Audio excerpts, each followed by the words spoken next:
Hello everyone, good morning to all of you and welcome to online study point.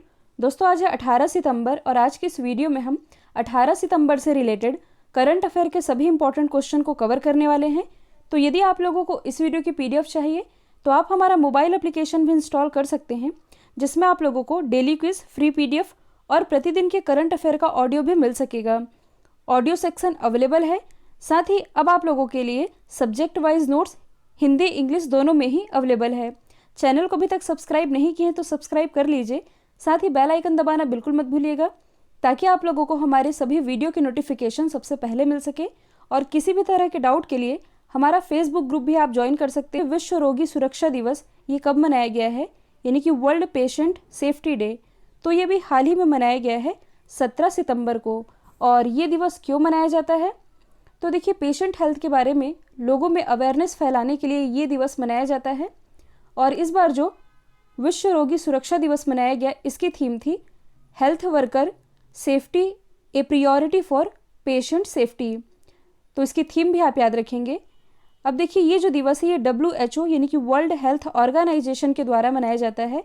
WHO की स्थापना हुई थी 1948 में, हेडक्वार्टर स्थित है जेनेवा स्विट्जरलैंड में, और इसके अध्यक्ष तो ये हैं टेड्रोस अदानोम। अब यदि हम बाकी के ऑप्शन को डिस्कस करें तो 12 सितंबर को मनाया गया है international day for south south corporation.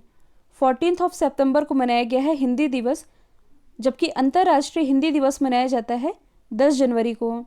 इसके बाद 16 सितंबर को क्या मनाया गया है, वर्ल्ड ओजोन डे, तो ये भी आप याद रखेंगे। नेक्स्ट है, हाल ही में टाइटन कंपनी ने किस बैंक के साथ मिलकर के भारत की पहली कॉन्टैक्टलेस यानी कि संपर्क रहित पेमेंट घड़ी, जिसका नाम है टाइटन पे, ये लॉन्च किया है। तो देखिए, हाल ही में जो टाइटन कंपनी है इसने स्टेट बैंक ऑफ इंडिया के साथ मिलकर के भारत की पहली कॉन्टैक्टलेस पेमेंट वॉच, जिसका नाम है टाइटन पे, इसे लॉन्च किया है। अब मैं आप लोगों को टाइटन पे के बारे में बता देती हूँ। तो देखिए, इस टेक्नोलॉजी के द्वारा बिना पिन कोड डाले 2000 रुपये तक का पेमेंट किया जा सकता है। और ये घड़ी एक कॉन्टैक्टलेस डेबिट कार्ड के रूप में कार्य करेगी। और एक और बात कि ये जो घड़ी होगी ये लेडीज़ और जेंट्स दोनों के लिए अलग अलग मॉडल पर अवेलेबल होगी, जिसकी कीमत 2995 से लेकर के 5995 के बीच होगी। और यही लॉन्च किया गया है टाइटन कंपनी और SBI बैंक के द्वारा। सबसे पहले हम जान लेते हैं टाइटन के बारे में। इसकी स्थापना हुई थी 1984 में, हेडक्वार्टर स्थित है बेंगलोर कर्नाटक में। और इसके अध्यक्ष कौन है, तो ये हैं एन मुरुगनंथम। अब यदि हम बात करें स्टेट बैंक ऑफ इंडिया की, तो इसकी स्थापना हुई थी 1955 में। इसका भी हेडक्वार्टर स्थित है मुंबई महाराष्ट्र में। अध्यक्ष तो ये हैं रजनीश कुमार। और मैंने आप लोगों को बताया भी था कि ऑस्ट्रेलिया के विक्टोरिया में ब्रांच ओपन करने वाला भारत का पहला बैंक ये SBI ही बना है। अभी तक यदि आप लोगों ने ऑनलाइन स्टडी पॉइंट के लास्ट 6 मंथ करंट अफेयर के PDF को परचेस नहीं किया है तो इसकी लिंक अभी भी ओपन है, जिसमें आप लोगों को लास्ट 6 मंथ के करंट अफेयर की PDF टॉपिक वाइज हिंदी में अवेलेबल है, जो कि आपके आगामी सभी एग्जाम के पॉइंट ऑफ व्यू से इम्पॉर्टेंट है। अगला क्वेश्चन है, हाल ही में लोकसभा ने सांसदों के वेतन में 1 वर्ष तक के लिए कितने प्रतिशत कटौती वाले विधेयक को मंजूरी दी है, तो ये मंजूरी दी गई है कुल 30% कटौती वाले एक विधेयक को। इसे आप समझिएगा। देखिए, जो सांसद होते हैं इनकी कुल सैलरी कितनी होती है, 1 लाख रुपए प्रति महीने। और सांसद है कितने, तो लोकसभा में यदि देखा जाए तो 545 सांसद और राज्यसभा में कुल 245 सांसद है। कुल मिलाकर कितने सांसद हुए, 790 सांसद। और 790 सांसदों को 1 लाख रुपए प्रति महीने मिलता है, लेकिन अब 1 साल तक 30% प्रति महीने कटेगा। 30% मतलब कि हर महीने का 30,000 रुपये हर सांसद के सैलरी से काटा जाएगा। तो उस हिसाब से यदि देखा जाए तो एक महीने में 2,34,00,00,000 रुपये ये बचेंगे। और हर महीने जो इतने पैसे बचेंगे इसका इस्तेमाल कहाँ किया जाएगा, तो कोविड-19 महामारी के कारण जो स्थिति उत्पन्न हुई है आप सभी जानते हैं, उससे निपटने के लिए इन पैसों का इस्तेमाल किया जाएगा। और इसी के लिए सांसदों के वेतन में से 1 साल तक के लिए 30% कटौती वाले विधेयक को मंजूरी दे दी गई है लोकसभा के द्वारा। और आप सभी जानते हैं 17वीं लोकसभा चल रही है और 17वीं लोकसभा के अध्यक्ष कौन है, ओम प्रकाश बिरला जी। और इनकी कॉन्स्टिट्यूंसी क्या है, तो ये कोटा राजस्थान से सांसद हैं। नेक्स्ट है, हाल ही में भारत और किस देश के बीच वास्तविक नियंत्रण रेखा यानी कि लाइन ऑफ एक्चुअल कंट्रोल पर तनाव को कम करने के लिए एक 5 सूत्री योजना पर सहमति व्यक्त की गई है। तो देखिए, लाइन ऑफ एक्चुअल कंट्रोल ये इस समय चर्चे में है और अभी हाल ही में रशिया में भारत और चाइना के विदेश मंत्रियों के बीच LAC पर तनाव कम करने के लिए 5 सूत्री योजना पर सहमति जताई गई है। तो सबसे पहले आप मैप में देख सकते हैं चाइना की लोकेशन, ये स्थित है एशिया महाद्वीप में। जनसंख्या की दृष्टि से विश्व का सबसे बड़ा देश ये चाइना ही है। दूसरे स्थान पर है अपना देश भारत। एशिया की सबसे लंबी रिवर तो ये है यांगची रिवर, जो कि चाइना में ही प्रवाहित होती है। चाइना की कैपिटल है बीजिंग। बीजिंग में हेडक्वार्टर स्थित है SCO का और AIIB का। यहाँ की करेंसी क्या है? रेन मिनवी। प्रेसिडेंट है सी जिनपिंग। भारत और चाइना के बीच एक एक्सरसाइज होती है जिसका नाम है हैंड इन हैंड, जो कि आयोजित की गई थी मेघालय के उमरोई में। अब देखिए, यहाँ पर जो टर्म लिखा है लाइन ऑफ एक्चुअल कंट्रोल, ये तो चर्चे में रहा ही है। इसी एरिया पर यानी कि लाइन ऑफ एक्चुअल कंट्रोल पर निगरानी रखने के लिए हाल ही में जो DRDO है, DRDO यानी कि डिफेंस रिसर्च डेवलपमेंट ऑर्गेनाइजेशन, इसके द्वारा एक स्वदेशी ड्रोन डेवलप किया गया है जिसका नाम है भारत ड्रोन, जो कि LAC वाले एरिया में निगरानी रखेगा। नेक्स्ट है, हाल ही में किस वैश्विक संगठन के द्वारा लिविंग प्लैनेट रिपोर्ट 2020 जारी की गई है? तो देखिए, अब एग्जाम में इस तरह के क्वेश्चन भी देखने को मिलते हैं कि कौन सी रिपोर्ट किस संगठन के द्वारा रिलीज की जाती है। यहाँ पास बात की जा रही है लिविंग प्लैनेट रिपोर्ट 2020 की, जो कि अभी हाल ही में रिलीज किया गया है world wide fund for nature यानी कि WWF के द्वारा। और ये जो संगठन है ये वन्य जीव की आबादी पर बेस्ड रिपोर्ट रिलीज करता है 2 साल में एक बार। तो इसके बारे में हम जान लेते हैं। यदि हम बात करें WWF की, तो इसकी स्थापना हुई थी 1961 में। हेडक्वार्टर तो ये स्थित है ग्लैंड स्विट्जरलैंड में। और इसके अध्यक्ष कौन है? तो ये है पवन सुखदेव। अब देखिए, ऑप्शन में आपको जितने भी ऑर्गेनाइजेशन के नाम दिख रहे हैं, इन्हीं ऑर्गेनाइजेशन के द्वारा अभी हाल ही में कोई ना कोई रिपोर्ट रिलीज की गई है जो कि करंट से रिलेटेड है। सबसे पहले यदि हम बात करें WEF की यानी कि वर्ल्ड इकोनॉमिक फोरम की, तो अभी हाल ही में यानी कि मई 2020 में ही इसके द्वारा रिलीज किया गया था वर्ल्ड एनर्जी ट्रांजिशन इंडेक्स यानी कि वैश्विक ऊर्जा संक्रमण सूचकांक। और इस इंडेक्स में टॉप पर रहा था स्वीडन, जबकि इंडिया की रैंकिंग थी 74। यदि हम बात करें UNDP की यानी कि यूनाइटेड नेशन डेवलपमेंट प्रोग्राम, या इसे आप कह सकते हैं संयुक्त राष्ट्र विकास कार्यक्रम, तो इसके द्वारा रिलीज किया गया था ह्यूमन डेवलपमेंट इंडेक्स यानी कि HDI इंडेक्स। और इस इंडेक्स में टॉप पर रहा था नॉर्वे। इंडिया की रैंकिंग थी 129 और ये जो रैंकिंग है ये दिसंबर 2019 में रिलीज़ की गई थी। फिर हमारा लास्ट और मोस्ट इम्पॉर्टेंट है वर्ल्ड बैंक यानी कि विश्व बैंक। इसके द्वारा कौन सी रिपोर्ट रिलीज़ की जाती है? Doing business index. और वर्ल्ड बैंक ने जो डूइंग बिजनेस रिपोर्ट जारी की थी 2019 की, इसमें टॉप पर रहा था न्यूजीलैंड, जबकि इंडिया की रैंकिंग थी 63rd।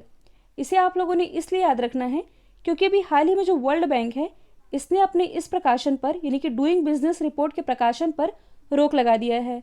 और ये रोक क्यों लगाया गया है?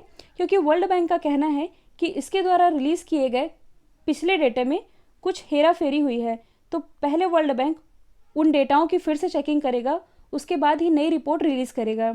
तो डूइंग बिजनेस रिपोर्ट ये रिलीज़ करता है वर्ल्ड बैंक। अगला क्वेश्चन है, हाल ही में जारी किए गए इंडिया हैप्पीनेस रिपोर्ट 2020 में सबसे खुशहाल राज्य कौन रहा है? देखिए, ये क्वेश्चन इंपॉर्टेंट है क्योंकि ये जो इंडेक्स है इंडिया हैप्पीनेस रिपोर्ट, ये पहली बार जारी की गई है। और इंडिया हैप्पीनेस रिपोर्ट 2020 में सबसे खुशहाल राज्य बना है मिजोरम, दूसरे स्थान पर रहा है पंजाब और तीसरे स्थान पर रहा है UT अंडमान निकोबार, क्योंकि इसमें राज्य और केंद्र शासित प्रदेश सभी को ही शामिल किया गया था। और इस रिपोर्ट को प्रोफेसर राजेश के पिलानिया के द्वारा मार्च 2020 से लेकर के जुलाई 2020 के बीच 16,950 लोगों को कवर करने वाले सर्वे के बेस पर तैयार किया गया, जिसमें कि सबसे खुशहाल राज्य चुना गया है मिजोरम को। तो सबसे पहले आप मैप में देख सकते हैं मिजोरम की लोकेशन। कैपिटल है आइजोल, मुख्यमंत्री तो ये हैं जोरमथंगा, राज्यपाल है PS श्रीधरन पिल्लई। मिजोरम से रिलेटेड एक मोस्ट इम्पॉर्टेंट फेस्टिवल है जिसका नाम है चाप चार कुट फेस्टिवल। और यदि आप करंट से रिलेट करेंगे तो हाल ही में जो मिजोरम है इसने स्पोर्ट्स यानी कि खेलों को उद्योग का दर्जा प्रदान किया है, तो ये आप याद रख सकते हैं। अब देखिए यहाँ पास भारत में कौन सा खुशहाल राज्य है इसकी बात की जा रही है, और कुछ समय पहले ही ग्लोबल हैप्पीनेस इंडेक्स रिपोर्ट भी रिलीज़ की गई थी, जिसके अनुसार पूरे वर्ल्ड में सबसे खुशहाल देश ये है फिनलैंड। अपने देश भारत की रैंकिंग है 144। अब देखिए यहाँ से एक ऑप्शन बच रहा है गुजरात का, तो गुजरात किस मामले में टॉप पर रहा है? अभी हाल ही में जो वाटर मैनेजमेंट इंडेक्स यानी कि जो जल प्रबंधन सूचकांक जारी किया गया, इसे टॉप किया था गुजरात ने। साथ ही स्टार्टअप रैंकिंग 2019 में भी गुजरात टॉप पर रहा है। नेक्स्ट है, हाल ही में 5 स्टार कोविड-19 रेटिंग पाने वाला दुनिया का पहला एयरपोर्ट कौन बना है? तो ये भी हाल ही में बन गया है फेमिसिनो एयरपोर्ट। तो देखिए हाल ही में जो स्काई ट्रैक्स के द्वारा स्वच्छता के लिए कोविड-19 रेटिंग दी गई, और ये जो रेटिंग है ये टेस्टिंग फैसिलिटी पर आधारित थी, जिसके अनुसार 5 स्टार कोविड-19 रेटिंग पाने वाला दुनिया का पहला एयरपोर्ट बन गया है फेमिसिनो एयरपोर्ट, या इसे आप कह सकते हैं लियोनार्डो द विंसी एयरपोर्ट। और ये कहाँ स्थित है? ये स्थित है इटली के रोम में, और ये इस देश का सबसे व्यस्त एयरपोर्ट भी है, तो ये आप याद रखेंगे। अब ये इटली में स्थित है, तो आप मैप में देख सकते हैं इटली की लोकेशन। ये यूरोप महाद्वीप के अंतर्गत आता है। इसकी कैपिटल है रोम। रोम में हेडक्वार्टर स्थित है फूड एंड एग्रीकल्चर ऑर्गेनाइजेशन का। करेंसी क्या है? तो ये है यूरो। अच्छा, मैंने आप लोगों को बताया था कि इटली की गंगा ये किस नदी को कहते हैं? तो ये कहलाती है पो नदी। अब देखिए इस क्वेश्चन में दुनिया के पहले एयरपोर्ट की बात की जा रही है, तो आप अदर ऑप्शन को भी रिलेट कर सकते हैं। यदि हम बात करें कोच्चि इंटरनेशनल एयरपोर्ट की, जो कि स्थित है केरल भारत में, और 100% सौर ऊर्जा से संचालित ये विश्व का पहला एयरपोर्ट है। यदि हम बात करें दुबई एयरपोर्ट की, जो कि यूएई में स्थित है, जो दुबई एयरपोर्ट है ये इंडियन करेंसी को स्वीकार करने वाला विश्व का पहला एयरपोर्ट बन गया है। कहने का मतलब ये है कि दुबई एयरपोर्ट से यदि आप कोई भी सामान खरीदते हैं और आप उस सामान के बदले इंडियन करेंसी देते हैं, तो इंडियन करेंसी ये तो एक्सेप्ट कर ली जाएगी, लेकिन बदले में आपको दिरहम ही लौटाया जाएगा, क्योंकि वहाँ की करेंसी तो दिरहम है, तो ये आप याद रखेंगे। अच्छा, इस क्वेश्चन से आप एक और चीज़ याद रख सकते हैं। कुछ दिन पहले मैंने आप लोगों को बताया था कि कोविड-19 टेस्टिंग फैसिलिटी देने वाला भारत का पहला एयरपोर्ट, तो ये बना है Indira Gandhi international airport Delhi. Next है, हाल ही में 27वें आसियान रीजनल प्लेटफॉर्म में भारत को किसने रिप्रेजेंट किया है? तो इसमें भारत का प्रतिनिधित्व किया था वी मुरलीधरन ने। और वी मुरलीधरन ये हैं कौन? तो ये हैं विदेश राज्य मंत्री, जबकि विदेश मंत्री तो ये हैं एस जयशंकर।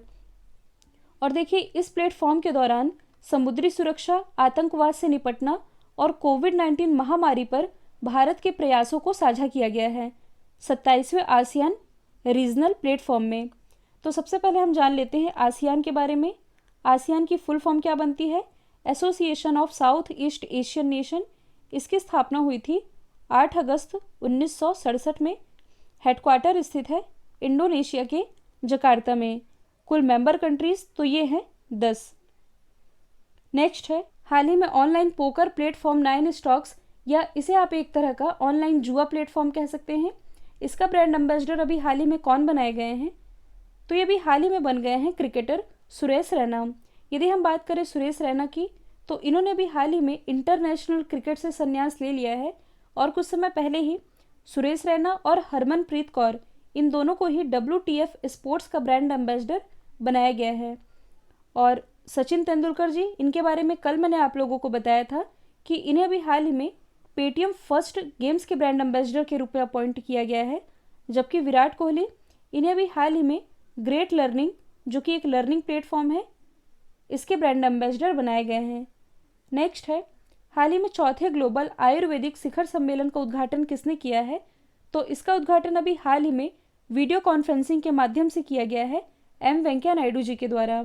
और ये जो ग्लोबल आयुर्वेदिक शिखर सम्मेलन रहा था, इसका आयोजन CII यानी कि कन्फेडरेशन ऑफ इंडियन इंडस्ट्री, या इसे आप कह सकते हैं भारतीय उद्योग परिसंघ और आयुष मंत्रालय, इसके सहयोग से आयोजित किया गया।